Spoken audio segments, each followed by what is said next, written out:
Hello! And welcome to the Fat Salad Podcast. Today, Elliott, we are talking about the biggest thing that other bands are not doing. They're not doing it. No one's doing it. They're not doing it. So silly. And to be fair, it took us a while to start doing it. Actually, I'd counter that. I think we started doing it from the off-go. And do you want to fill everyone in about what that number one thing that other bands aren't doing is? That number one thing, my friend, is called community. Community. And you've got to do the hands with it. And what does community mean to you? Community means supporting one another around a similar passion, I'd probably say. That's what I'd probably argue community is. All right. One thing that links everyone together that you should be supporting each other with and kind of building around and contributing to. Fair enough. And maybe you should start getting into what we found, I don't know, difficult or like, I mean, you seem to think we found it easy at the start. And like, what I think what's important is to address like what bands are currently, or from what we've seen, what people are missing from their current strategy that would, contribute to their community and help their band's profile. So I feel like, well, let me start off with what I mean by community in terms of the band environment. I think it applies to the band, people who work with the band, so photographers, sound engineers, producers, engineers, anyone who's sort of like directly has a transaction with the band. And then on top of that, I also think neighbouring bands on support bills and fans, and then also people on the internet for Instagram, or people who stream and don't even follow the band. I think all of them are like, I would consider part of the community. Yeah. And so I think it's anyone who would at some point interact with the band themselves. Yeah. So, whether that's listening to the music or producing the music or going to the show. Yeah, anyone with anything to do making with the album work, art, like anything like that. So I think an important part is basically bringing all those people as close to the band as possible, being friendly and giving back, but encouraging and boosting each other. And I feel like in our sort of the circuit of shows we play, other bands aren't doing that. And maybe from when we first started as well, is something else we identified. A lot of bands would turn up at a gig, get straight into a changing room, sound check, back into a changing room, pop off for a bit of food or whatever, stay in their sort of circle, and then go on stage, and then bye-bye, see you later, and sort of minimal interaction with everyone there. And I feel like from the very first gig, we turned up, you're the sound man, you're the promoter, oh hey, like, do you want a coffee? Is there anything we can help you with? All those sorts of things. You see another band, it's like, oh, have you got any more kit? Like, we'd love to give you a hand. Or have you guys got everything for the show? If you're headlining, just making sure that sort of you're really interacting with everyone. And then I'd say a step further, when we've put on shows before, we've had pre-drinks where as a band we'll go and meet everyone who's bought a ticket to come see us. And then it's just a little thing where it's like, oh, those guys are playing tonight, but also like they just bought me a pint and I'm wearing their t-shirt, and it's just a cool little thing. And then also encouraging support bands to get involved with that as well. It's like, here's a pool of fans that you are welcome to dive into and sort of push your music to, and like just come across as a nice person, and so they stick around for your set. And so and I feel like that's something we do try quite hard to facilitate. I feel like it's the lowest hanging fruit, right? And like exactly, when we first started, I think you're right. Like we were very proactive in just for us. I think, and it still does now, but it's just a win-win. Like you're pretty much working with these other bands. You're working with the sound engineer and the fans that like come and listen to your music. So why not invest in them? Like it's like the easiest thing, and like I say, it's a win-win. You put time into them, they'll put time back into you. And I think we definitely noticed, like, how many gigs have we played where, like, I won't name names or anything, but we might be the headline, and your support would come, they'd play, and then they'd go. And it's like, why have you, like, what? It just doesn't make sense. Yeah, it's also at whatever like level you want to label us as a band are. No one is a big enough fan of any of the bands on our sort of circuit just to have the arrogance, in my opinion, just to go, yeah, there's your music, see you later. Like you have to be a salesman as well. Yeah. And you also have to, and just like let people, it's not even being a salesman, it's just letting people buy into you. And how do you do that? You let people have access to you, because like no one's too big a rock star to have a conversation and just hang out and just like, oh, you know what? Like they're really sound guys. And I happen to also like the music. And that goes a long way, I think, in terms of people coming, getting return tickets to sell those. Yeah. Because then suddenly it's like, oh, it's actually a really good night hanging out with Fat Salad, rather than, oh yeah, no, we bought tickets to see Fat Salad. They were good, but that was that. There's no more. It's like giving an extra reason to come out, and I feel like that's really important. And I feel like not enough bands sort of capitalise on that as a as a branding point, I think. And I think the thing about pre-drinks is really important. I mean, for us that was quite an easy thing because you're already at the show. You've already sound checked. Well, you know why we did it initially. Let's find a pub and get people down. Yeah, and if you got a support slot, if you say, "Oh, we're having pre-drinks as a band at this neighbouring pub down the road from the venue," it's such a good way of guaranteeing that all your fans and everyone who's bought a ticket is going to come and see your set and not miss it because you're on early. And so you fill the room, and it's just like it's such a win. And then you also put in sort of like coins in the pocket of the night, because then the headliners also have like a filled room, and suddenly it's an advantage to have you supporting them rather than just being like, oh, we're only supporting, so we're not actually going to plug tickets that hard, and also like we're not going to put much effort into filling, like just getting people in the room, because it's just a support slot. It's about, again, community, and it's not just headliner down, it's support up. And so it's about just investing in the music scene as a whole. And like through doing that, I feel like you get a lot back. You network, you meet other people in the industry, you meet other photographers. It's like, oh wow, like you made us look really cool, dude. That happened to us the other night. I think it's the fact that like you're exhausting all opportunities there, and like in a very difficult industry where like it's very hard to kind of break through that threshold of the next level of being a band and getting your streams up and getting your community there. It's like you should be doing all these things. This is like the bare minimum to kind of have a community. Like if you say like your song blows up or whatever, I think we might have spoken about this before, but I think we are thorough believers that if something like that does happen, you need to have the foundations to also serve at that level. 100%. Right, so if you, like, say you've released like 5 songs, one of them goes viral for whatever reason, viral on TikTok, so you're getting all these streams, but you haven't got the community or the fan base to kind of support that, I don't think it's, like, there's no longevity in it. No. Whereas what you want is longevity in what you're doing. So I think you do that by, like, really focusing on every single interaction you have. Whether that be speaking to someone who saw your show before, or like it's even when someone we don't know comes to the show and we say hi to them, and they might offer us a beer, or likewise, but you just talk to them and you say hi, and it's a surreal experience for us, but it's the minimal expectation. Bear in mind, someone's paid, that they don't know anyone or don't know you, they've paid out of their pocket to come and see you. Yeah, I think you can honour that with a conversation, personally. 100%. I remember when so one of our longer term fans now, he came to one of our shows and we did the pre-drink thing. He just came up to us. He's like, oh my God, it's the band. He's like, I didn't even know you were going to be here. He's like, do you boys want a beer? It's like, yeah, sound.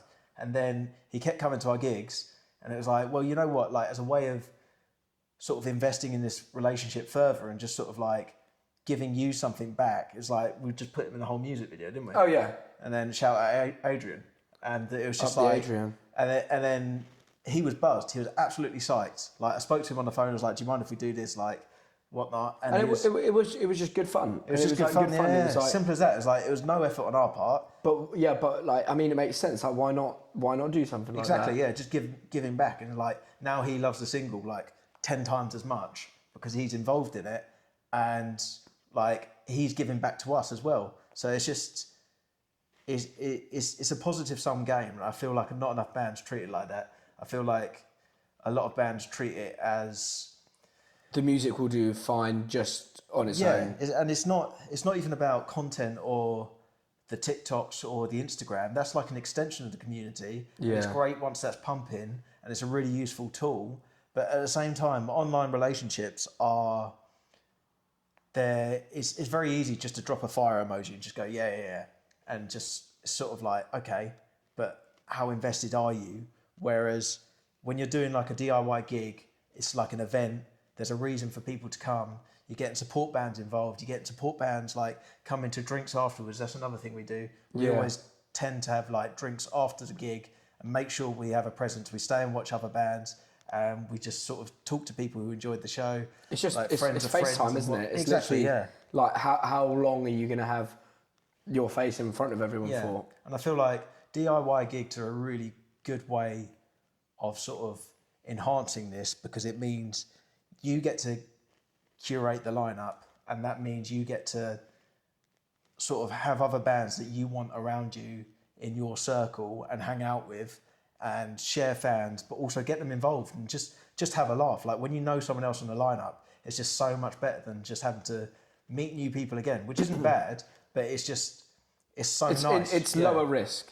It's lower risk. I'll say. But it's also easier. It's also nice. Them. It's just like, and it's a pleasure, obviously. And then the whole evening just works really well. It's like the more friends you have, like the better off everyone is. And my belly was showing because the cat got off. Oh, really? Nice. But that's what I think about community. What do you think? Yeah, no. I think you've touched on all the right points here. I think what we should move on to is what would be your kind of main top 3 like little nuggets of advice for a band that's maybe trying to do those things or like not quite there? Because obviously there's a point where you start where you probably don't have the fans or you don't have anyone to run a pre-drinks for. Okay, so like where would you go there, like as a band that's really just fresh out, just started music? Still host a pre-drinks. It doesn't matter if one person's there. It's just like, or it's 5 mates, 5 of your best mates. It doesn't matter. If it's just the band, that's sound. If it's just the band plus a couple of mates, that's also sound. And then the band get to sort of like see, not the bands, your friends get to see you in this setting, and they're like, oh, this is actually like really cool. And then they'll get more people involved the next time.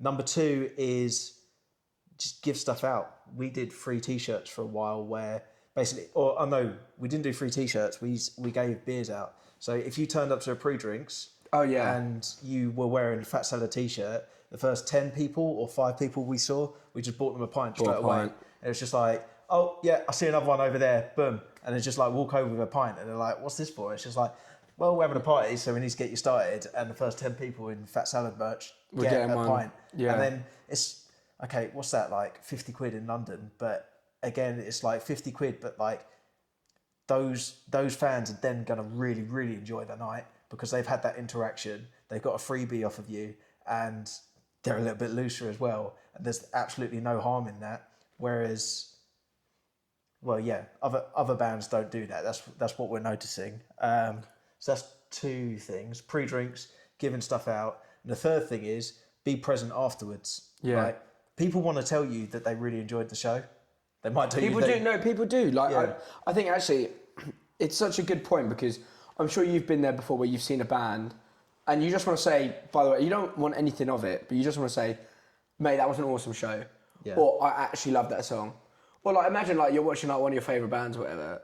How much do you pay to like go have a conversation with them after the show? Yeah, 100%. It's a lot, and like it doesn't mean that you're acting like, you know, a massive big dog or whatever, but it's like investing that time into people is important. Like, and also like if like you have younger people come into your show and stuff like that, I think we've spoken about before, the opportunity to be a bit of an inspiration to someone, I think is a fantastic thing, and you only get that from having those conversations and exposing yourself to that. 100%.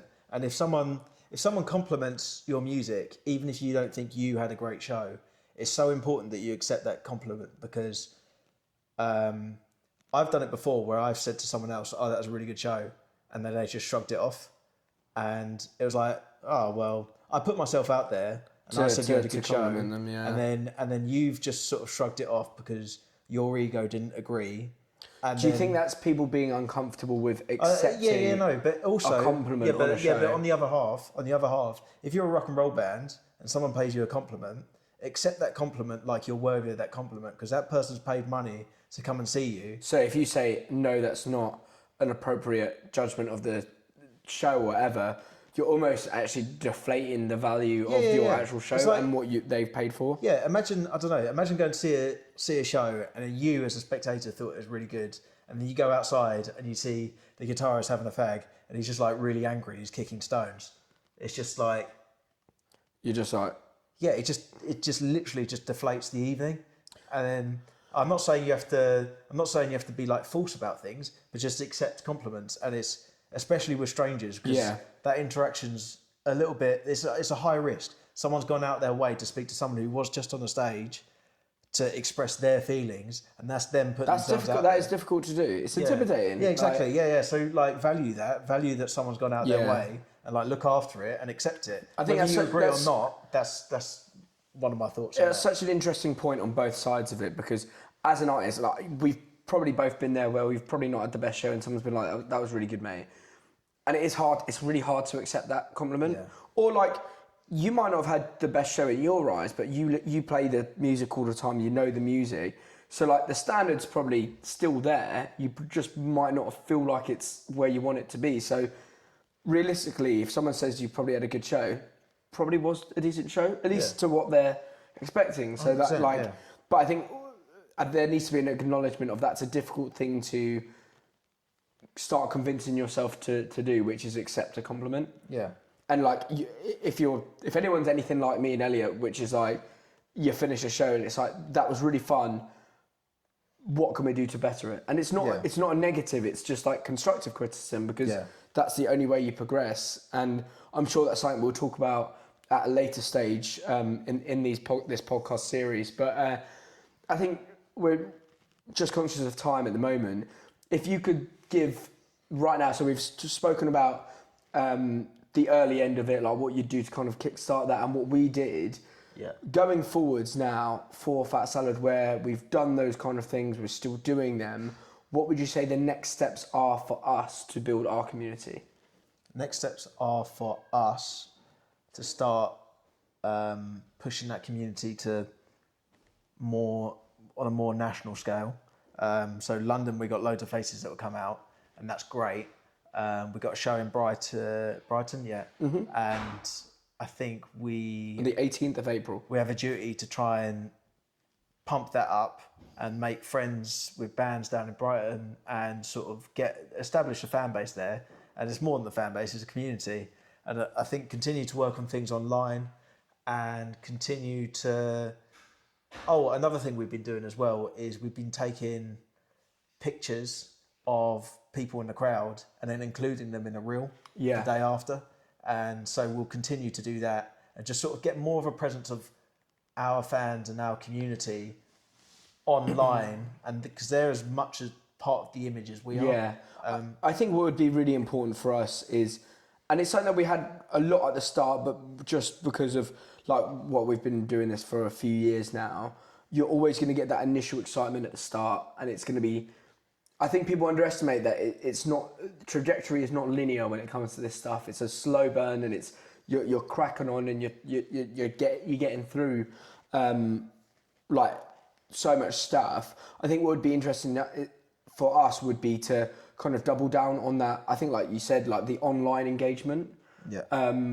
And like thinking of how we can kind of pick up that engagement from fans, the comments, the likes. Yeah, I think we might do a competition or something. I think doing competitions are a great idea. But even like, I don't know, it's hard to get people to actively write something down and post it online. Oh yeah. So I think that's probably like in the next month or so, probably the direction we're going to be heading in on social media, because that interaction and people feeling like they are part of what you're doing and the journey is so important. Are always good as well. Ask us anything. We're actually long overdue one of those, so we'll probably do one of those this week. Yeah. But yeah, I think the whole point of this podcast and this little episode was basically, if you're in a band, you need to start doing this stuff because it matters and it gives so much value to your shows. And then you also get that back in streaming, and also it feels really good. And it's the whole point of being in a band, and that's the whole point of music, right? Bringing people together and community. You have to do a lot of legwork in terms of getting enough people in the right place, listening to the music, but it's so worth it. Got anything else to add? I think you've nailed it. I think the last thing before we wrap it up is Song of the Week, my friend. Yeah, I've got. Can I borrow your phone? You got your phone? This feels pretty unprofessional right now, Elliot. Well, you read yours out. You tell yours. My song of the week is, if anyone has heard How You Like Me Now by The Heavy, right? Banger. Everyone knows it. It's probably like the biggest song out there. But it's not, but okay. No, but it's one of them. How You Like Me Now? Yeah. Probably get sued for that, but what I have been listening to from The Heavy is called What Makes a Good Man. And it is a banging song. The vocals are incredible. The lead riff is awesome, and it makes you want to stomp your feet in the mud and, I don't know, go chew some concrete. So give it a listen. They're two good things. Two good things. Yeah. Straight back at you though. What's your song of the week? My song of the week is by a band called Little Barry. And how little is he? Dad put me onto this. With a name like that doesn't surprise me. And if he's little for Dad, then he must be tiny. Right. Okay. But they've got a song called Eyes Were Young, and to be fair to him, it absolutely slaps. It's the production on it's like quite stripped back. The guitar's really raw. The vocals cool. The bass riff is just groovy, and it just winds and winds and winds. And I know I'm going to be on a motorway in the summer with the windows down, that blaring out, and the sun setting. And I'm like, yeah, in a set of aviators. Does it also make you want to chew some concrete? What does it make you want to do? Suck concrete. Oh. Yeah, but in like the best way. No, I'm not sure there's... Where you get the stones, yeah. And on that bombshell, ladies and gentlemen, it's been a pleasure. We have talked about community. Join us next week for more Things Fat Salad. Nice. Cool. Hammond!